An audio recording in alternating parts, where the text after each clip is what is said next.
আসসালামু আলাইকুম। হ্যাঁ, দর্শক, আজকে আপনাদের জন্য আরো একটি মজাদার ভিডিও নিয়ে আপনাদের সামনে চলে এসেছি। দীর্ঘদিন পরে ঢাকায় এসেছি। যেহেতু শীত, এই শীতের মধ্যে শীতের পিঠা উৎসব চলছে অনেক জায়গায়।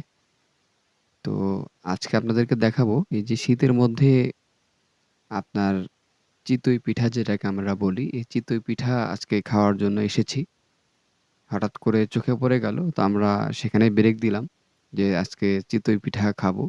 তো চিতই পিঠা খাইতে গিয়ে যেটা দেখলাম, এখানে ২৪ পদের শুধু ভর্তাই আছে। তো আমি আর আমার আ পরিচিত বড় ভাই তাকে জিজ্ঞাসা করলাম। জিজ্ঞাসা করতেছি যে চিতই পিঠা খাচ্ছেন বা খাচ্ছি, এটার আ রিভিউ আপনি কি দিবেন?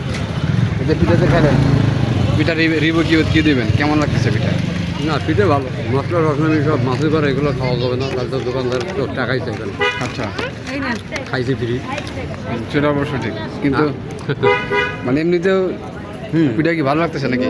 পিঠে ভালো লাগতেছে ভর্তার টেস্ট আছে এই যে আচ্ছা, চাচিম্মা, এই যে ভর্তা এখানে কয় প্রকার ভর্তা আছে এখানে?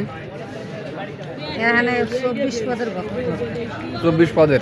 এটা কি প্রতিনিয়ত পাওয়া যায়, মানে প্রতিদিন পাওয়া যায়? প্রত্যেকদিন আপনার কটা থেকে কটা পর্যন্ত আপনারা বিক্রি করেন? আমরা 11টা পর্যন্ত খাই।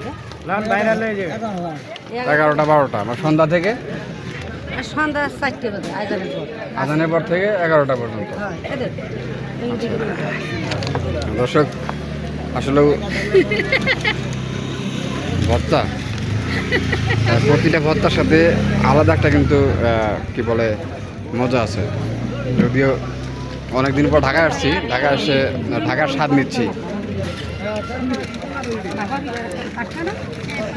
গ্রামগঞ্জে এরকম